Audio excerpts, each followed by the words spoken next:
at allpointstv.com.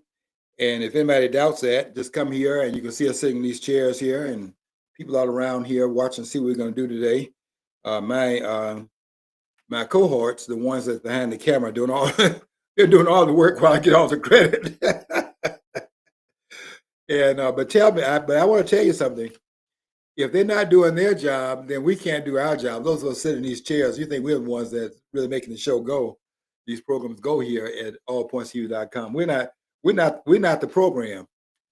We're the ones that are in front of the cameras, but the ones behind the cameras are the program, because if they're not behind the cameras, we can't sit in these chairs and talk to anybody other than ourselves, because you would not even hear us or see us on camera, because we're not even do the technical things that have to be done to bring this program on. My program comes on once a week, and then they have other shows come on. And none of these programs come on here at allpointstv.com unless they're making it happen. And I want to acknowledge that, because we're not the be all and you know how you say you're the be all and you're everything that's ever happened. What's that song? We're not the be all. The ones behind the cameras are the ones that are making it happen. That's also true on all those networks. You'd be surprised when they are saying something, then they call it up, it's on the screen. You know, sometimes it doesn't happen as quickly. I notice on Newsmax, because they're kind of like the upstarts and that, and they'll I like Greg Kelly on that program, on that network.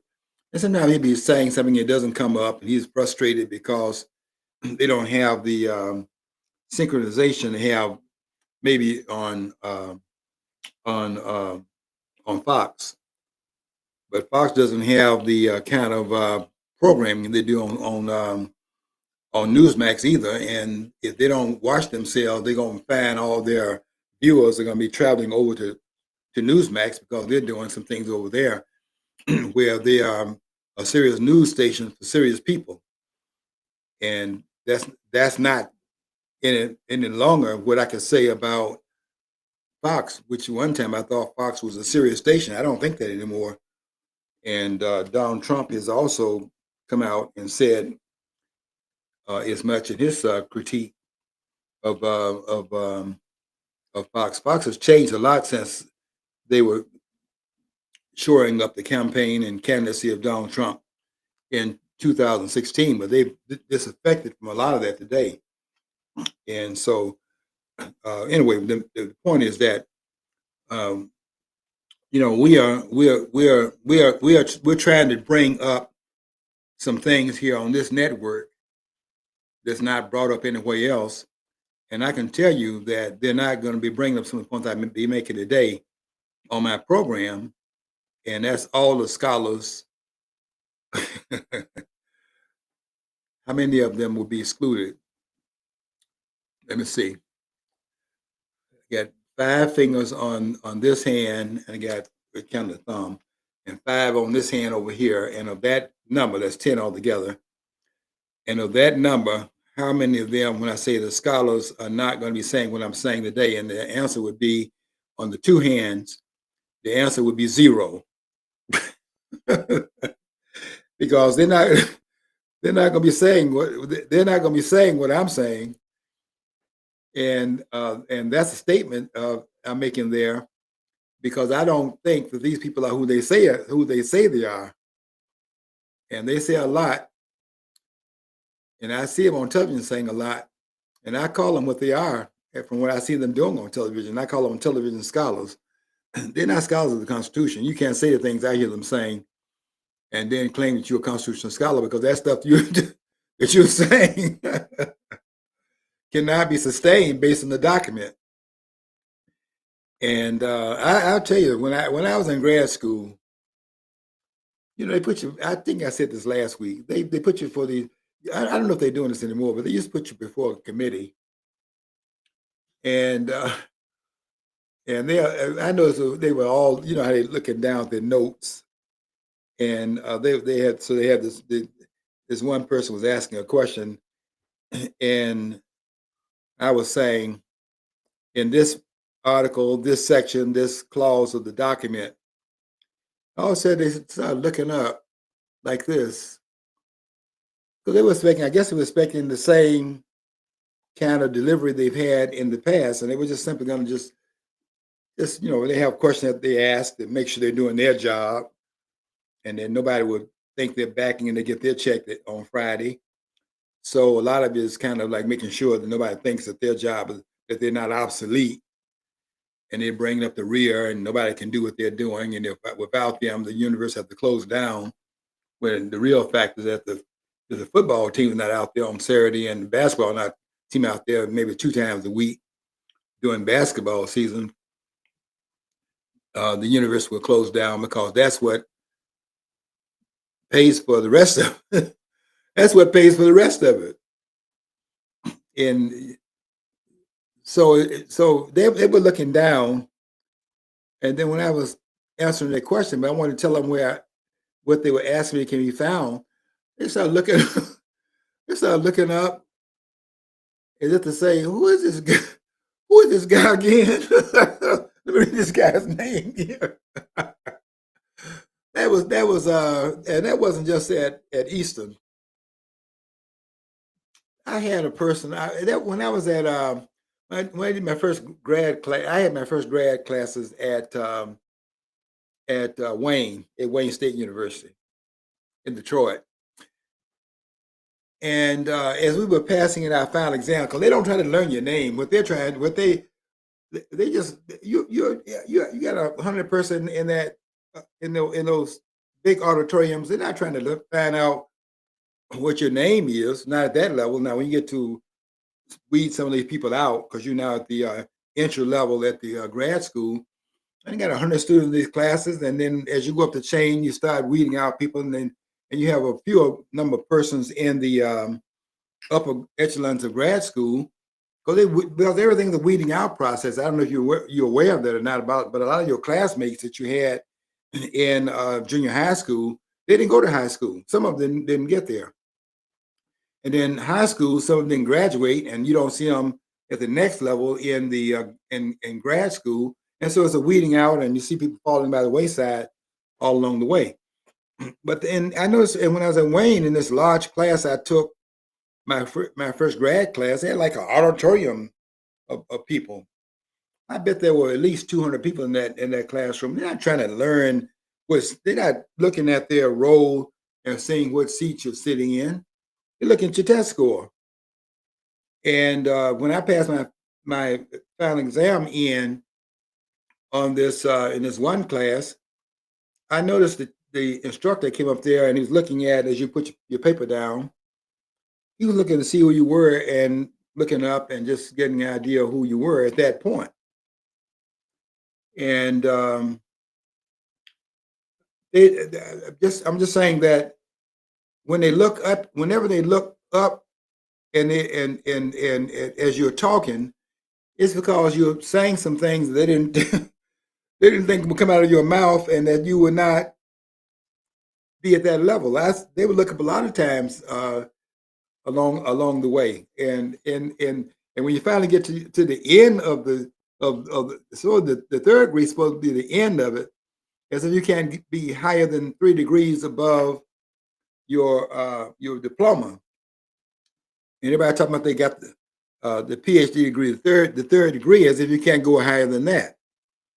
You know I don't the 3 degrees is a triumphant moment, no question about it. But you know how many degrees they have that if in the initiation of the Masonic order at the top of the food chain there, 33 degrees is the top of the food chain. And even in that, they're 327 degrees short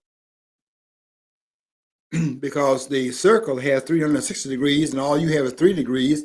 I don't think you ought to go out there bragging about it, because in your particular case, there are 357 degrees missing in that dimension of your training.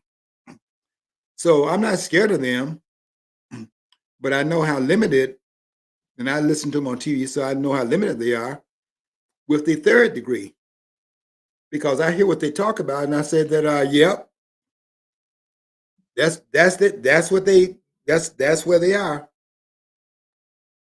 357 degrees out of a circle short, and out of the Masonic order, 327 degrees short, based upon what you have in the the larger number of degrees you get as a Mason. But none of them are. Uh, you can't claim your education in totality because it's never going to be total.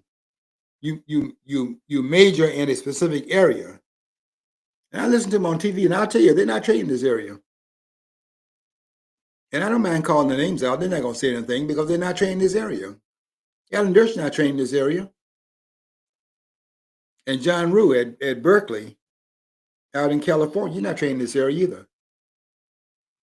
Nor is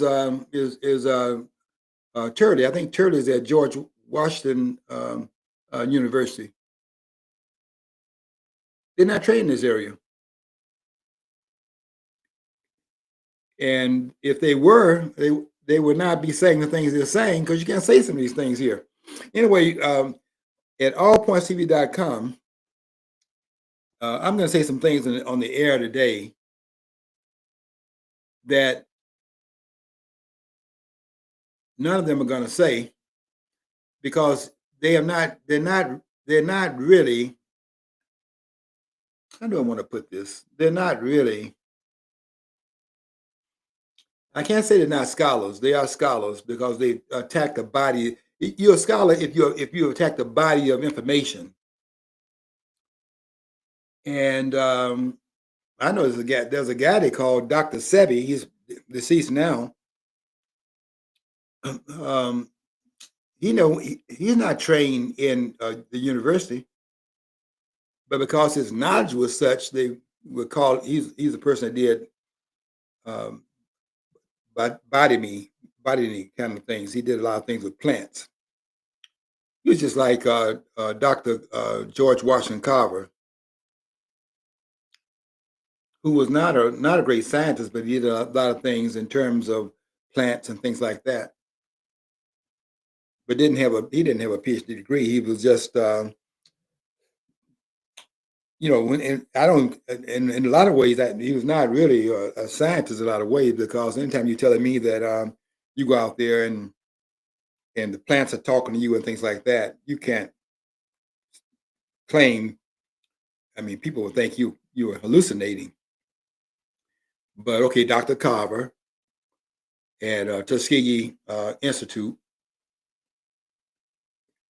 Don't get Dr. Carver mixed up with Booker T. George Washington Carver mixed up with Booker T. Washington, which a lot of people do. But look, you can have these degrees and still be under-tutored, is what I'm saying.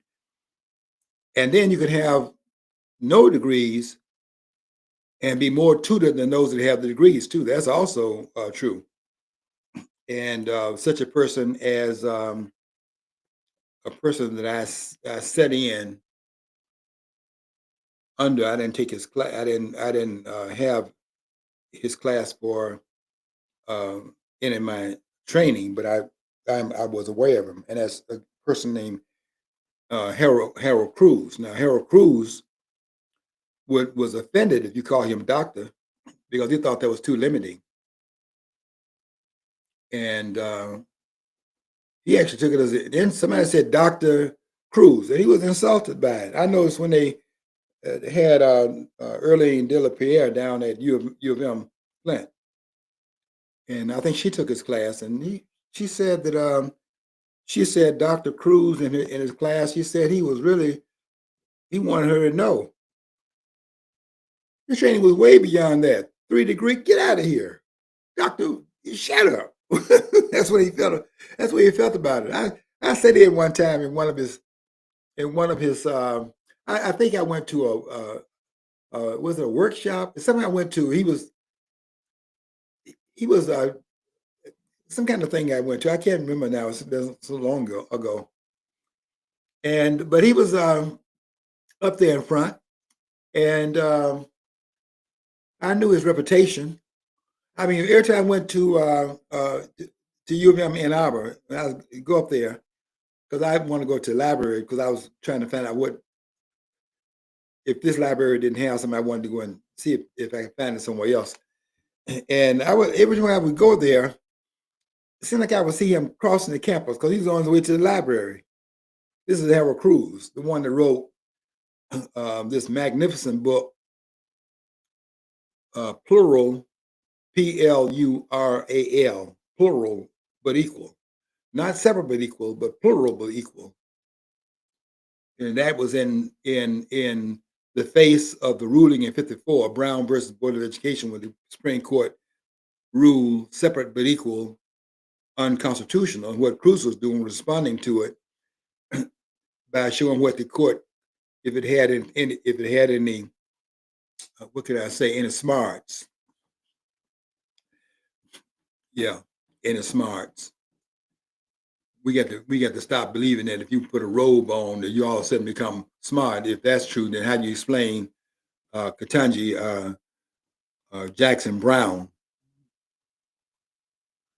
Jackson? How do you explain Sonny Mayor?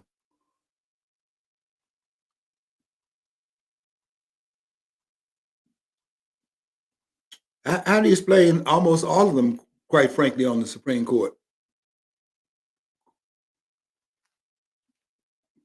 Because I don't see anything up there.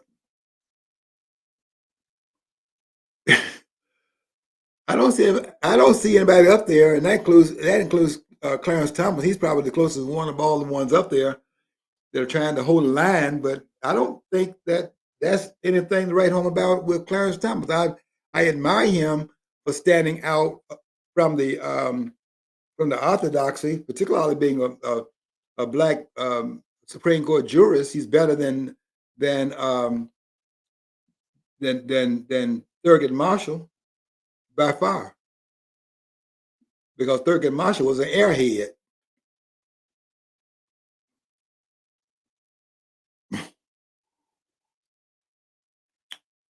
But I'm here to say that all the training, quite frankly, falls short,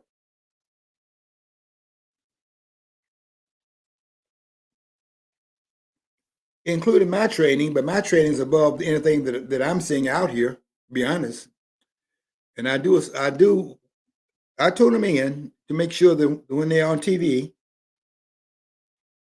that I listen to them where I can see what they have to say. I think because if they're scholars, you can't just say that they shouldn't be listened to. I don't say that. What I do say is they're not right in what they're saying. I can say that. You can't say the things they're saying. And I'm going to say some things here that's above their pay grade. And I don't care if you believe that or not. I'm calling everybody out.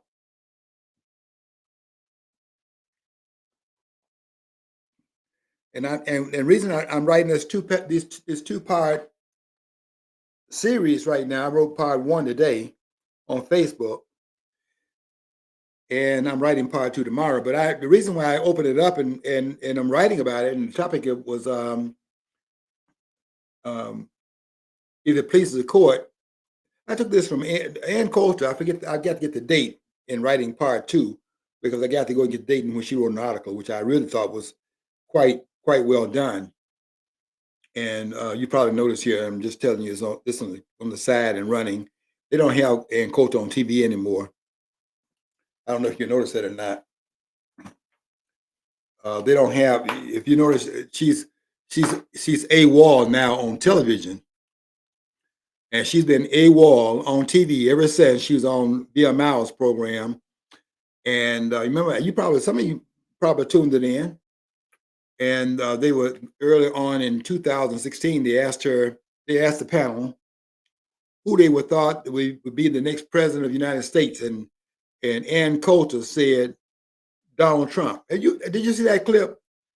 And they had these persons looking around at each other, saying, "What?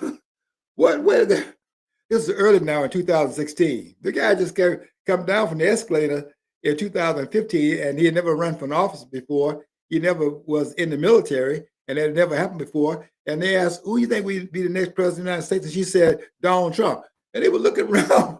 That one lady, I forget who she was. I think she was from CNN, or maybe she was from PBS. Who knows the difference? And they were looking around and say, "What? What?" As I say, "What? What?" Who? Trying to figure out. And when she came and she said Donald Trump, and then when Donald Trump won the presidency, they were stunned, and more particularly, the issue was refused to accept the result. They were so stunned. They were unable to digest it and refusing because these persons are basically outlaws hidden in behind these suits that they wear and these robes they wear were unwilling to accept it. And what was it, 12 hours, was it? Go back and look at the tape. 12 hours after they had announced Donald Trump was the president of the United States based upon the Electoral College, that he had actually gotten 306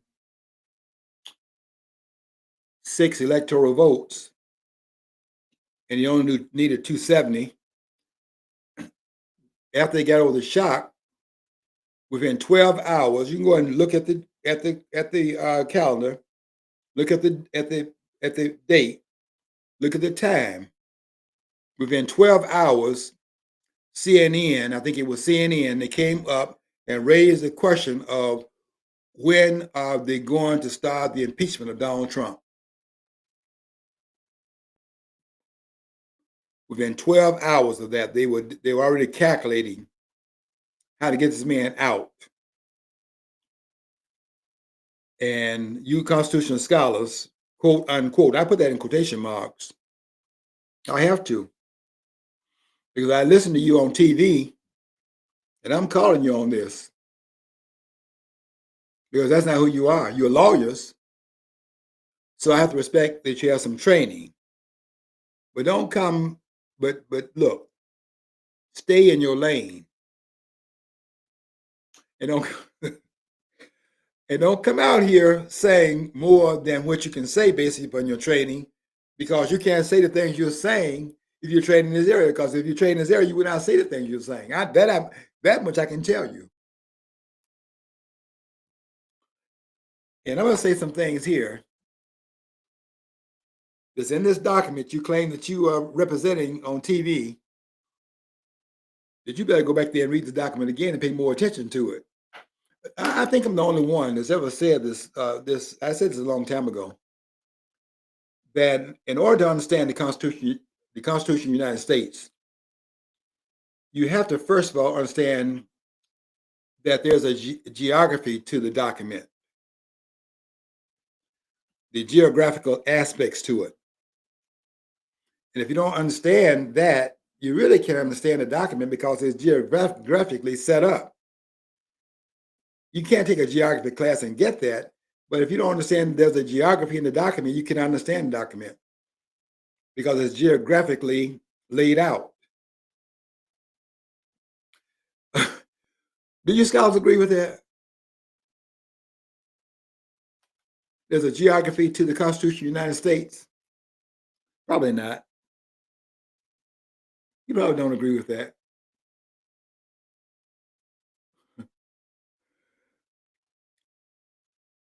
Now, what I'm going to tell you today, and I wrote this article, part one, today because I am so offended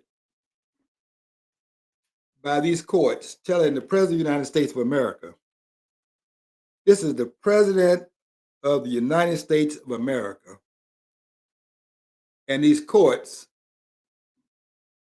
and I put the word courts in plural, courts. I want you to understand the plurality of that. Because I want to read the Constitution to you and then let you understand when you say courts, what you're talking about, because there's something to be said about that. These courts are telling the President of the United States what he can and cannot do. And I don't hear none of these scholars have an objection to that. That's so profane. These courts are, in fact, doing it. These courts, not the court, not the court, not the Supreme Court. And even if they were doing, if the Supreme Court, those 9 members were doing, that would be a problem also. Because the document says it.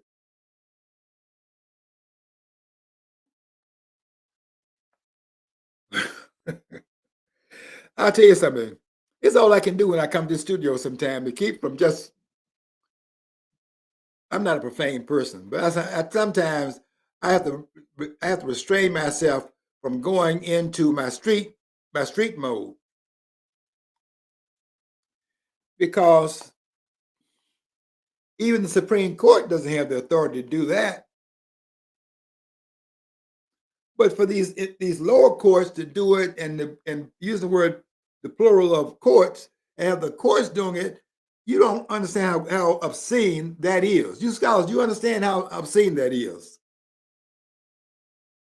They have these courts doing that. Okay, maybe not. But I'm gonna read the document to you. You tell me where I'm making an error here.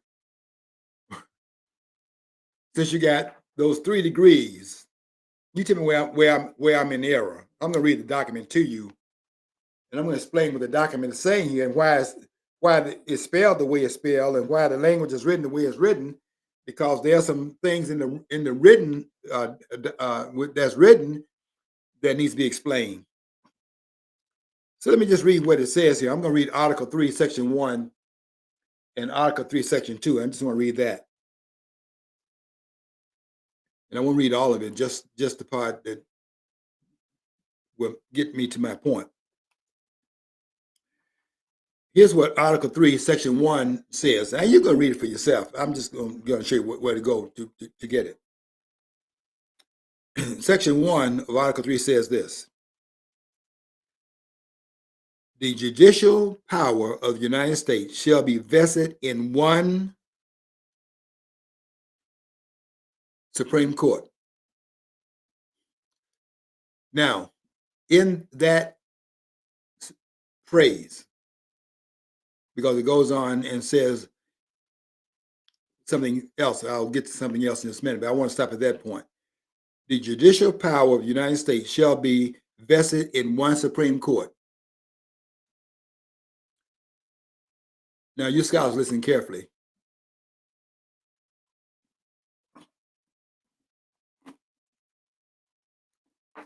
The word Supreme Court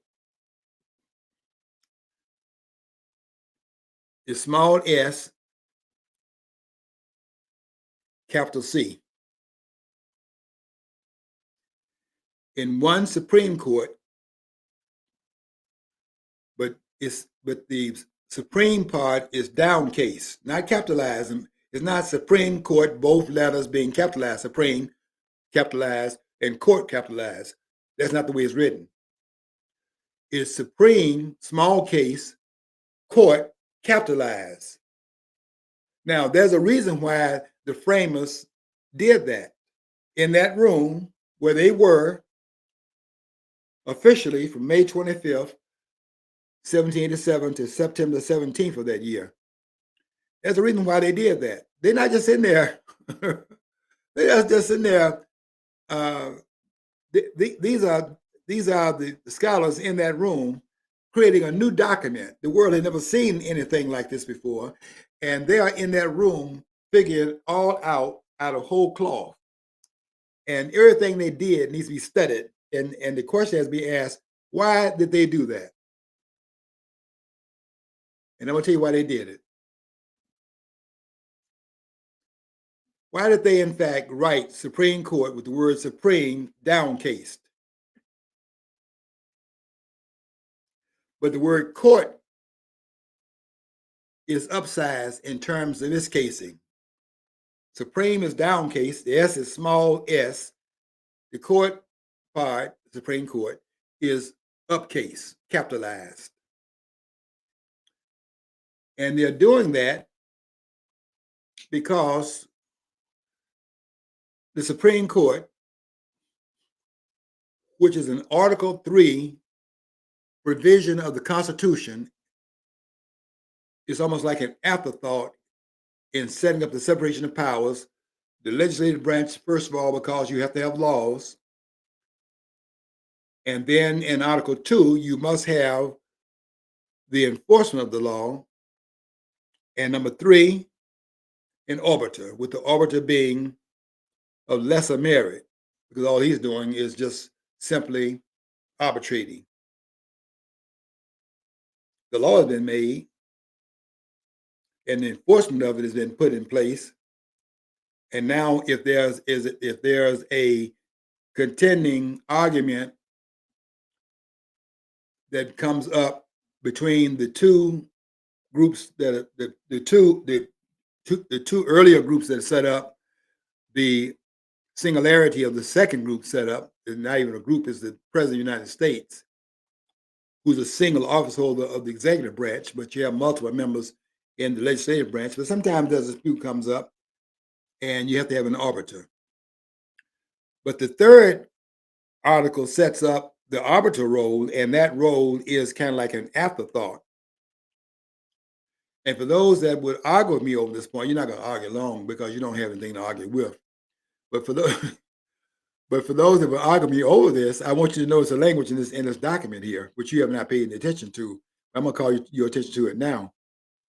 It's significant those framers in that room downsized that Supreme and upcase court, because it is the Supreme Court in terms of the other courts. But if you say it's the Supreme Court in the sense that they have the supreme authority over the government of the United States, what you've done here in your mind, even though you've not done it basically in your public claim, is that if you take that as an idea of how the Constitution is in fact set up and how that language is set up, then you're then canceling out the separation of powers. And the reason why that small s is in there is because it does not contradict itself by saying that separation of powers is invoked in Articles 1, 2, and 3, and that small s is to indicate it's not the Supreme Court in terms of being supreme, in terms of having the ultimate voice in anything. If I was not on the air, I would say another word, but I'm not going to say it on the air. But that's a vulgar, very vulgar explanation of what the Supreme Court means. If it meant that, they would capitalize the word supreme, and they don't capitalize the word because it does not mean that. Do you scholars agree with me on that? And if not, why not?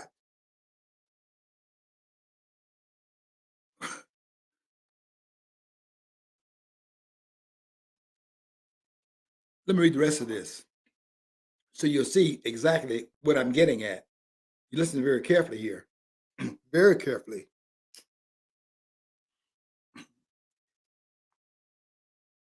The judicial power of the United States shall be vested in one Supreme Court. Listen to this part here, because there's a comma there after that part. But listen to this part here. And in such inferior courts, the framers' wording, not mine, as the Congress may from time to time ordain and establish.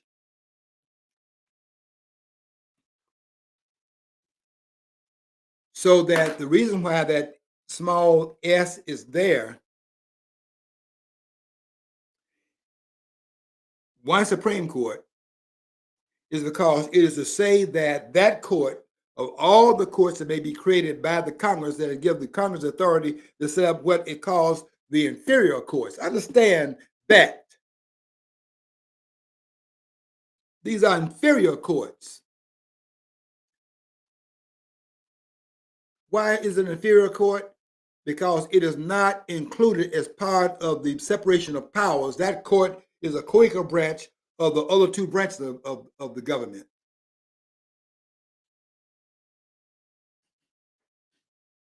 Do you scholars agree with me on that?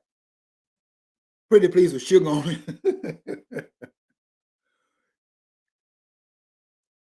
Yeah, that is why that's smart. But the idea the Supreme Court has the ultimate authority is obscene, And if it were true, it would cancel out why you have a separation of powers. If you have a separation of powers, then the Supreme Court will be capital S, because it's the Supreme Court having supreme authority. They don't want to give the Supreme Court supreme authority. Why? Because if it gives us supreme authority, then you can't have a separation of powers. You can't have both, because each of that, if you have both of those, they contradict each other. I got to ask you, agree with me on this, because I'm telling you that's what it means. And you scholars that do not agree with me on it, come out and say so in public.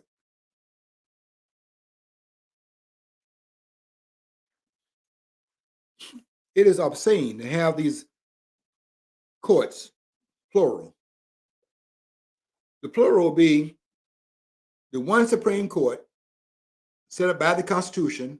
None of the others are set up by the Constitution.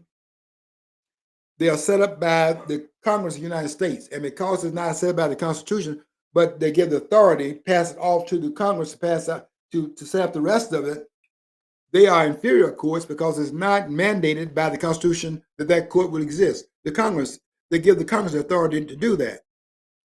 But the Constitution does not, in fact, establish it directly themselves. It's parental to the Constitution. They are inferior courts. They are in because it is parental. Directly, the Supreme Court is set up by the Constitution, but not the lower courts, these other courts, these inferior courts. And the document calls them that. So can you then imagine how obscene it is to have the President of the United States making a decision, and he's a whole branch of the second branch of government, and these courts, plural, are telling the president what he can and cannot do.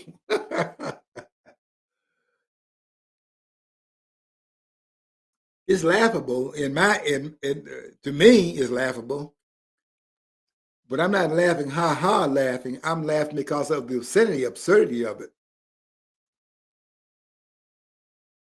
because that's not the intention of the framers of the Constitution of the United States. And I wrote today in my post for everybody to read it. It's not like I'm trying to where it's unavailable to this segment and unavailable over there. One of this group can read it. They can all read it because it's out there for public consumption, and that means all the scholars can read it. Anybody can read it. Although I did notice on a post that somebody wrote about there, one of the persons that I visited in Arizona wrote on Facebook that he lost his wife to dementia, and should I mention his name? Maybe not. He invited me. I met him through Facebook, and when I was telling him I was going to my timeshare, and he saw that post that I did, and he invited me to come to Kingston, Arizona,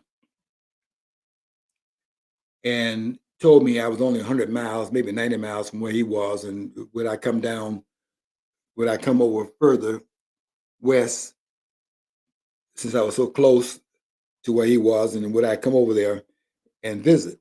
And he didn't know me from Adam other than just having read my article. So he invited me into his home, and it was just it was very great time. I think I was there 2 days, and when I read his post that he put up, I think he put it up this weekend, that he had lost his wife to dementia, and I had met his family when I was there, and I didn't know that he had lost his wife. But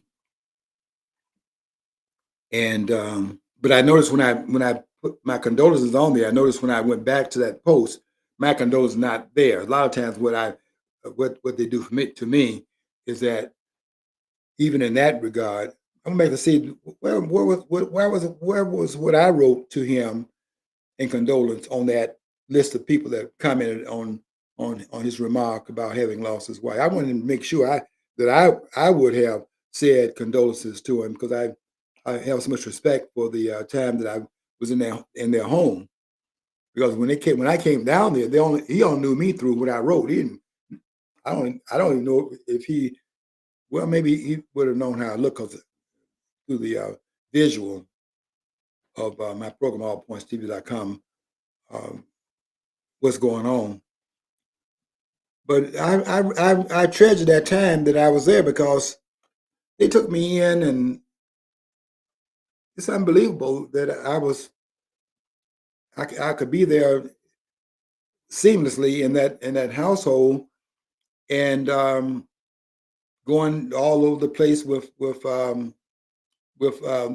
with him and visiting some sites I didn't even know. And I knew I was out west, but I didn't know that I was going to be going to places where they had done all the digging for gold out there in Arizona, trying to find where the gold was. They had found the gold in this field, and they abandoned that field because they couldn't find anything else out there. They really through this manning that you see where we have that mule on TV, and they're out there with these salad bags, and they out there these little chillers, and they trying to find out where the gold was and all that. And I actually lived through that. I saw the towns that they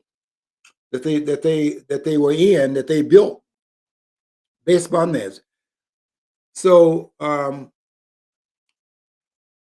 but the point I'm making is that they didn't they I thought they're going to let me say to him that I really felt. I want you to understand. I feel some condolences about that. But I looked on the screen and I'm not there as having said anything. And that is monumental to me because I want to be the first one to say that I met your family and I respect that taking me in sight unseen only through my writing and the way I was treated when I was out there. I feel like I was what was I felt a certain amount of brotherhood, sisterhood, whatever you want to call it, while I was there. And I'm saying condolences, but not on that. I look back to see if that had been recorded, and I'm asking where is what I said in sympathy for that, and I couldn't find it. But I'm going to say it again. But I see it a lot. That's what happens a lot. They my posts are up there, and I'm speaking to everybody. And don't mind whoever reads it. You can comment upon it, and they act like. And then I see only this limit a number of persons can see it, and others don't see it, and they're what they call it shadow. What do they call it? Shadow. Uh, something they call it. It's a shadow something, and there is shadow banning, and they can shadow ban because they don't want you. They don't want this information out there because they don't want you to be out here saying other than what the system says. And I can tell what they want said because I can tell who they put on television. They don't put anybody on TV now. Ann Coulter not on there anymore. Not that how she showed up and showed out in 2016. They had written Donald Trump off, and they asked her on that Bill Maher show, "Who do you think is going to be the next president?" She said Donald Trump, and they were up there. What? They almost fell off their chair.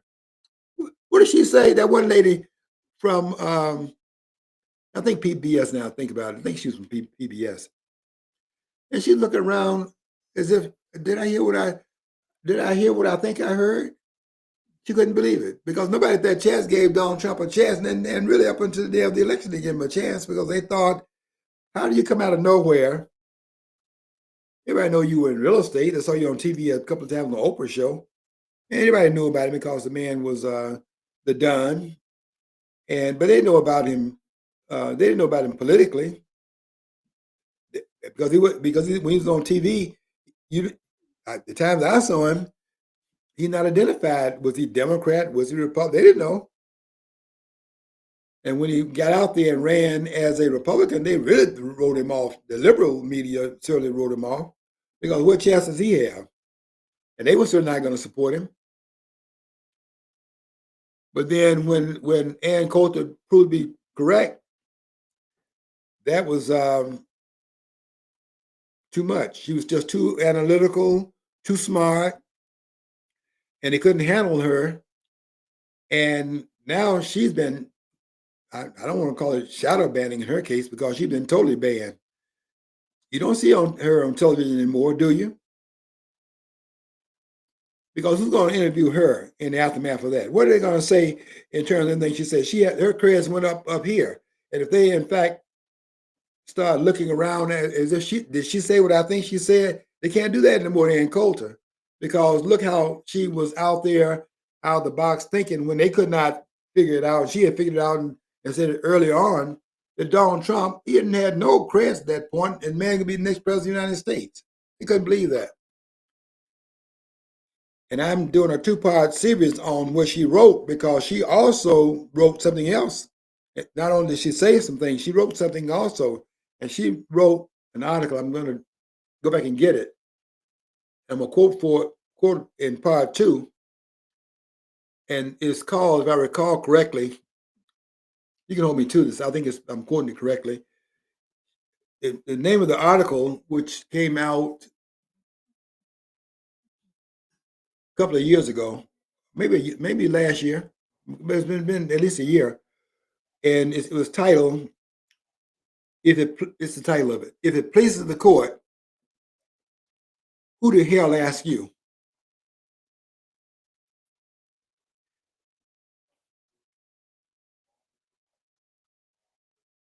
Yeah, that was the title of it.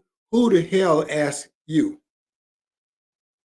And I got to go and find that article. I want to write in part 2 some things she said in that article because this was right on point. This woman is unbelievable when I think about some of the things she's saying, which none of the other scholars are saying. She's just out of the box more than they are, and she does her anything she writes in her books. And I think I read every one of the books she's put out.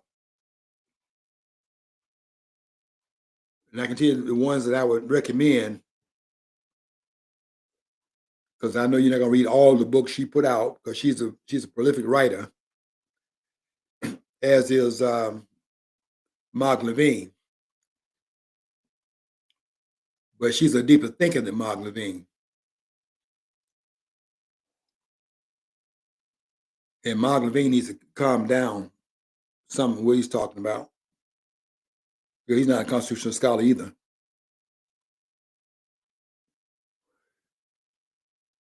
And I don't think that's her expertise either, but she doesn't bite off more than she can chew. What she says, she documents her work very well.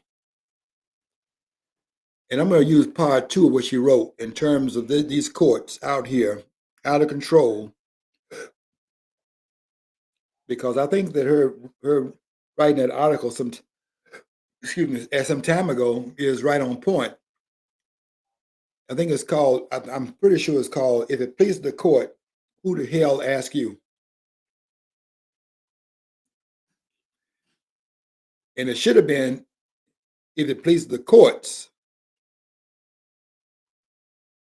Because these are courts, not just the Supreme Court. The Supreme Court couldn't do it either, but these are courts way below the courts set up by the Constitution of the United States. Everybody's got to be aware that only one court is set up by the Constitution of the United States. Only one court. All the rest of these federal courts are set up by the Congress. And none of the state courts are set up by the Congress.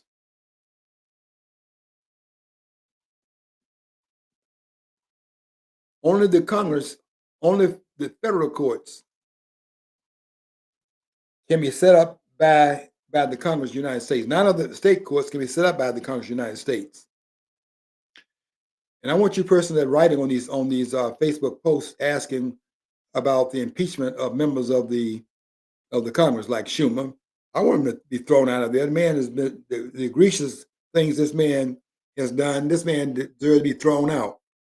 So does Hakeem Jeffries,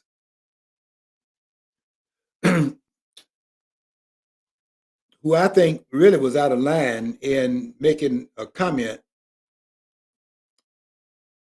I just don't think you can do this. Mr. President, this is Jeffries talking. Mr. President, the next time I'm in the Oval Office, what are you in the Oval Office for? You were invited there by the president. You're not going to be in the Oval Office because they're not going to elect you president.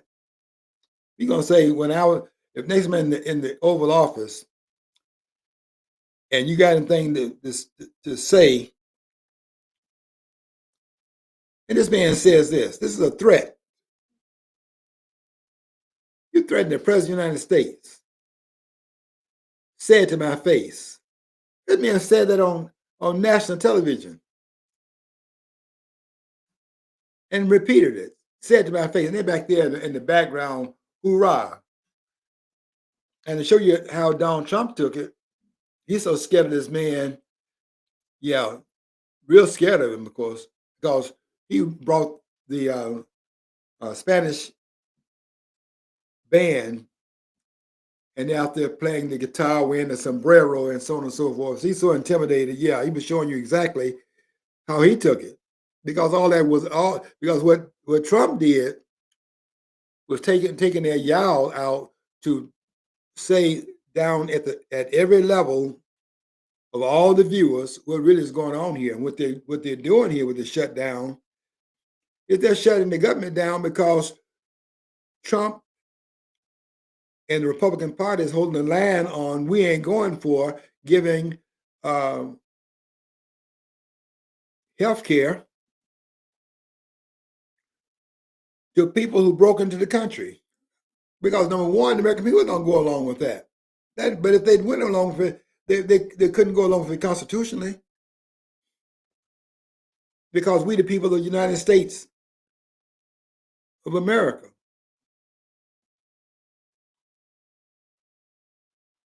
Those are the rights. The Constitution is guaranteed that it's supposed to be a guarantor of those rights of the people of this country. We can't be, we are the world. We are the United States of America.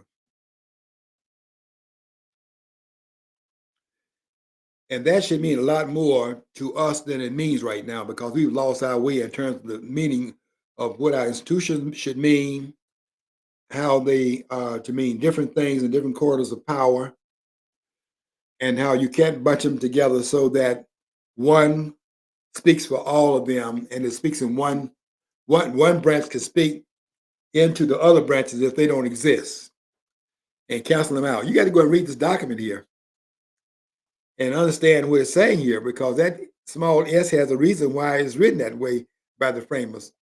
If it was upsized in that and it didn't have the separation of powers in Articles 1, 2, and 3, that would be fine. But that's inappropriate, I'm telling you. It would be inappropriate for it to be capitalized and then have Articles 1, 2, and 3. I don't think you scholars will follow me on that, but that's really true. You cannot have a separation of powers and then capitalize S in the Supreme Court. That's what I'm trying to say here.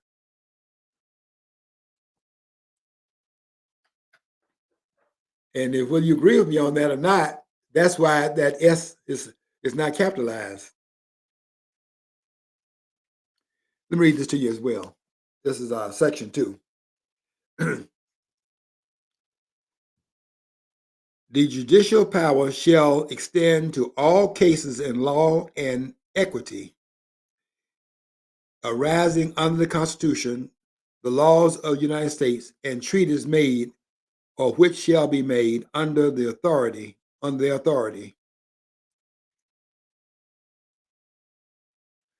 and to all cases affecting ambassadors, other public ministers, and consuls, to all cases of admiralty and maritime jurisdiction to controversies to which the United States shall be party, to controversies between two or more states, between a state and citizens, between citizens of the same state claiming lands under grants of different states, and between states or the citizens thereof and foreign states, citizens or subjects. All of that is in section 2,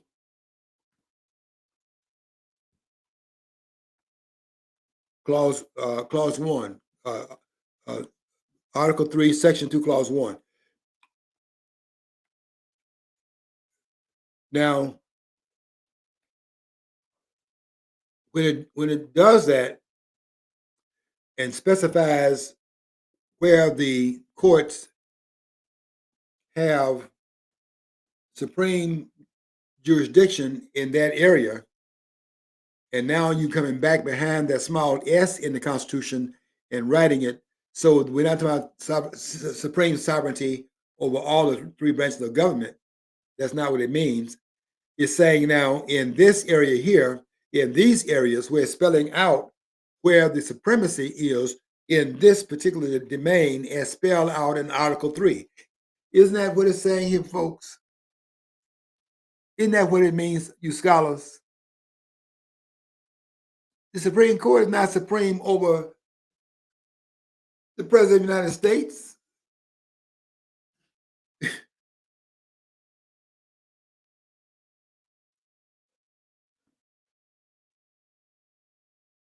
Because if that were the case, how could it be supreme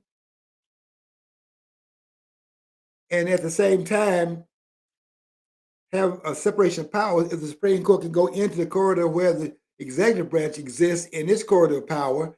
How can it be supreme if it cannot do that? By the way, you do have a comment from Patrick Harper. He says, "Glad to catch the show, and thank you, Mr. Moss." Oh, really? This first time? I think he's been here before. Yeah. Okay, I appreciate that, but I'm just trying to say some things. I'm not trying to be braggadocious here. I'm just trying to be thorough to tell these scholars that they need to read the document. They need to understand the document and stop spreading this nonsense. That's all I'm saying. That you can't. Nobody's objecting to these courts, plural, telling the President of the United States of America. The president says he wants to go into these states. Well, old fatso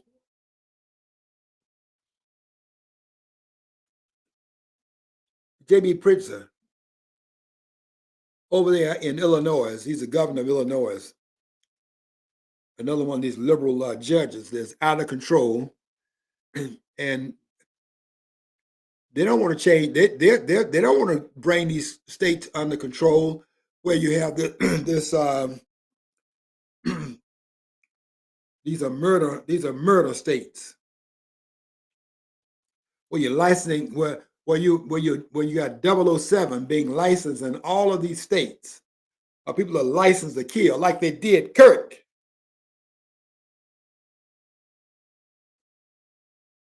Where you don't even think about where we lost a great man because they don't think about the consequence because the consequence is not clear. And we lost a man that is almost irreplaceable.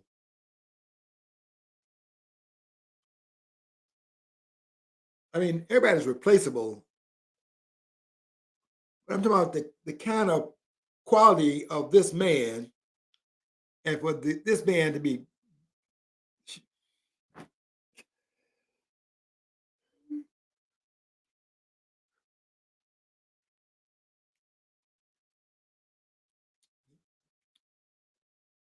you don't have a lot of Charlie Kirks. I can tell you that right now. You don't have them. And I have to tell you something. I'm not as big as his wife. I'm not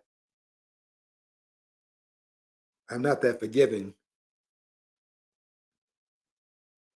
because you cannot take something great away from society like that and then come here asking for forgiveness in the aftermath of that act. Because I'm gonna tell you right now, I don't forgive you. And I don't forgive you in Erica Kirk's name,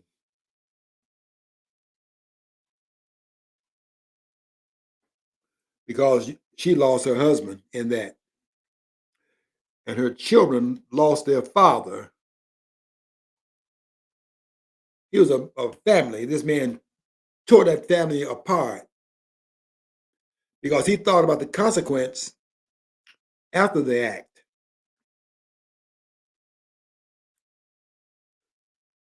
And as long as you have all of this crime that you forgive and so on and so forth, you'll get that result. What person will, in the aftermath of the act, you'll think about it later on, because the consequence is not so much in the forefront of your thinking. See, that's why I was saying once before in one of my discussions here on the air, that it's not the severity of the penalty that's really important. It's important now. Don't get me wrong about that. I'm not saying it's not important. I'm saying it's not the important thing. Not the severity is the important thing. What's more important than the severity is the certainty of it.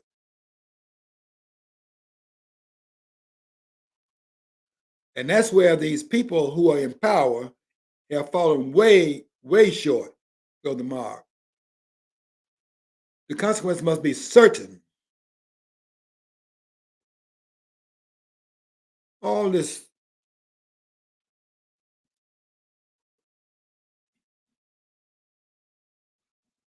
look, you take a life, and I'm not just saying at the level that Kurt was on, because that's that level of the level of this man was making a significant contribution, a significant contribution.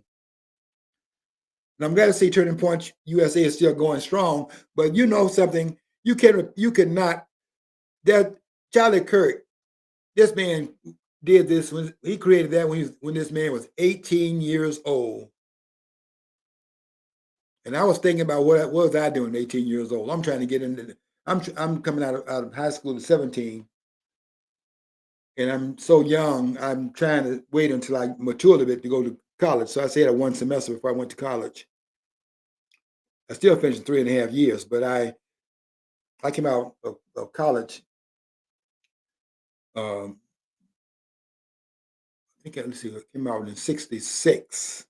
These dates, so I would have been 22. Yeah, 22 at that 22 years old.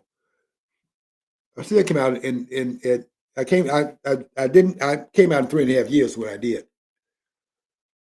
Um, but look, this man was 18. I was 18 at one point. Believe it or not, I wasn't always this old guy.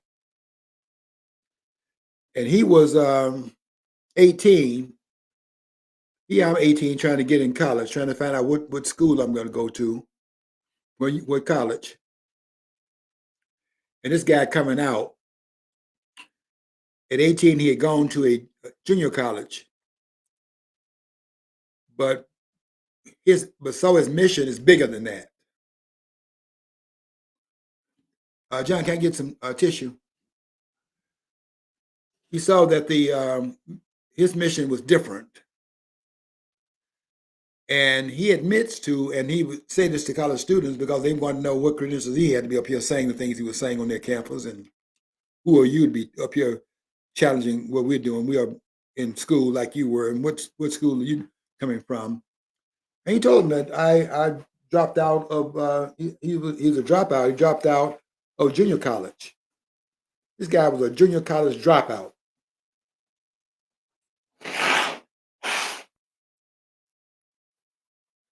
Excuse me, because he was going on to something much higher than that. in 18, this guy set up Turning Point USA. This man was talking about turning the country around when he's 18 years old. This is an unusual man.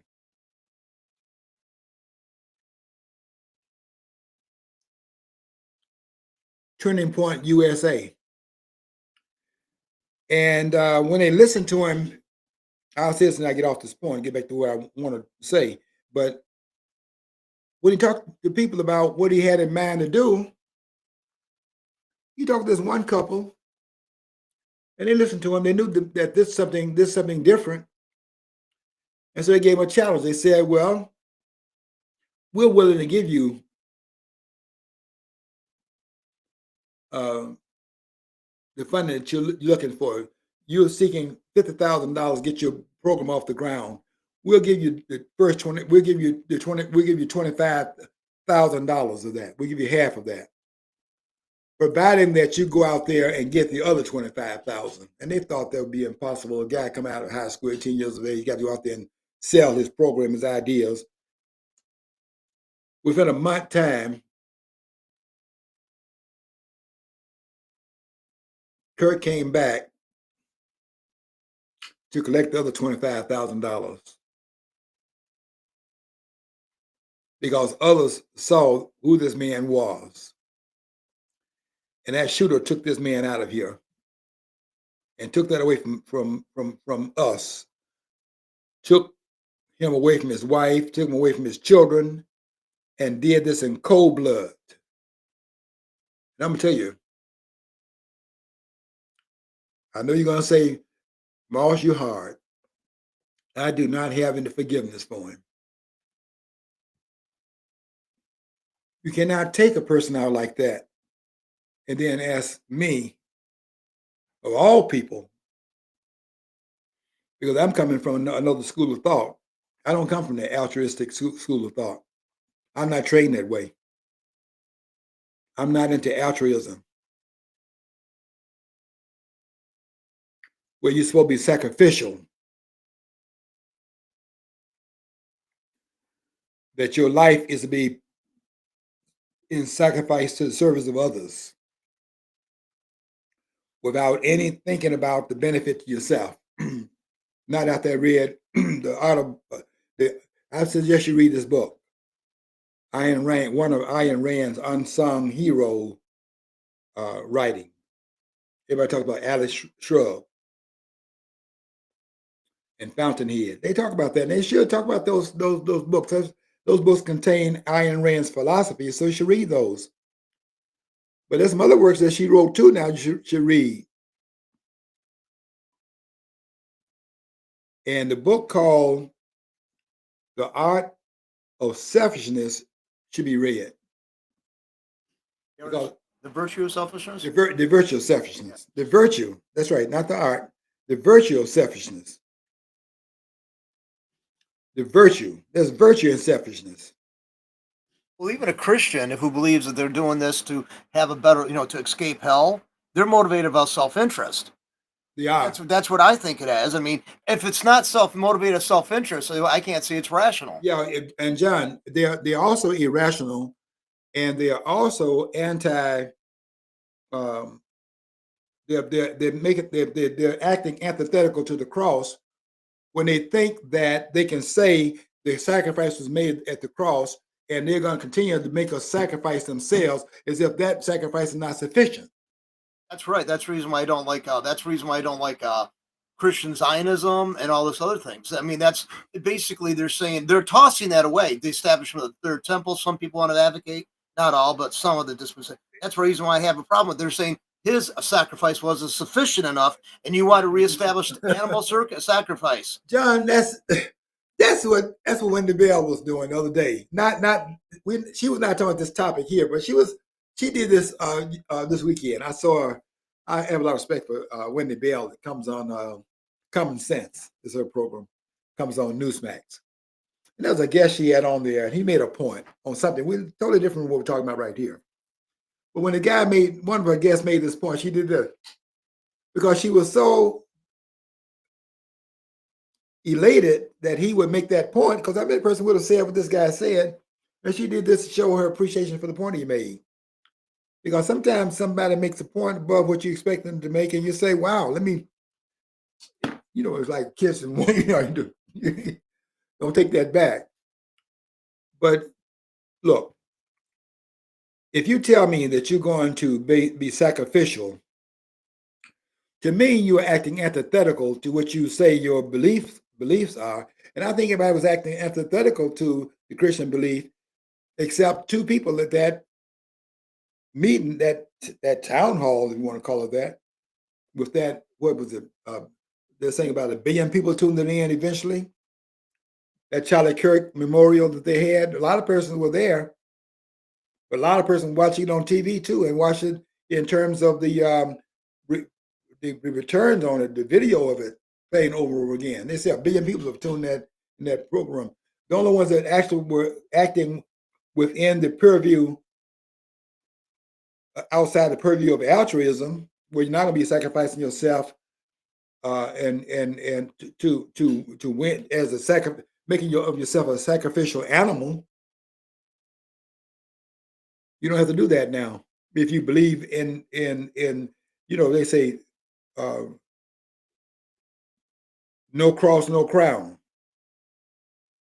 They're trying to, they had to carry a cross up to Mount Calvary. You got to carry it on. No, if you don't bear witness to the cross, then no crown, because that's where the crown. If you're attendant to Christianity, and I'm not saying you have to be attendant of that, but I'm saying that if you're a Christian, you have to be attendant of that, because that's the embodiment of Christianity.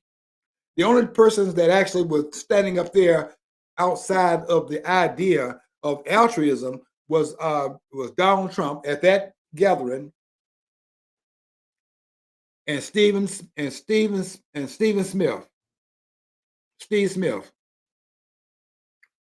because he was saying something very different than the rest of them were saying there, and coming out wholeheartedly saying that this is going to be retribution. You go after people like you did, and then all of a sudden forgiveness, and act like that didn't happen. No, we got to go after all the ones that were up there using the law inappropriately. We had to go and round them up and get them and put them on trial. I'm not saying go out there and execute anybody. I'm not saying go out there and don't give anybody due process of law. But when they've gone to excel the law, and you did all these things here that violated people's rights and things like that, there's a price got to be paid for it, and some people got to go to jail. Okay, so all I'm saying here is that this document has got to be read by these scholars so it can begin interpreted properly, so we can get back on track. We cannot do it unless they do their job. They're not doing their job. When they're on TV, they're not doing their job. They should be on TV making it clear for those who are not the scholars, and making them see more clearly what the parameters are. And they're not doing that. And they don't have them on there to do that. They put them on TV because they expect them to do what they're doing. Dershowitz and all the rest of them. John Rue, every last one of them, the same thing. Turley, they got them on there because they do the things they're doing. They're not constitutional scholars, and they don't follow the Constitution. They get off that real quick. But this document is a limiting document, and restricts everybody, including the Supreme Court. And the language, if you understand it, will in fact do that. And that small s, go back and look at it for yourself and see it, and ask yourself the question nobody's ever asked you to ask before, and that is, why is that small s in front of that word court? Small s, Supreme, large C, court, and why did the framers put that in there? And they did it for a reason, because if otherwise, it would have canceled out what they had done in Articles 1, 2, and 3. I'm telling you that. Nobody's ever said that before. I'm telling you that, and none of them will come behind me and say anything else. Number one, because they're not qualified. Okay, I got to get out of here. Until next week, once you follow your dream, if you don't follow your dream, you never know what's on the other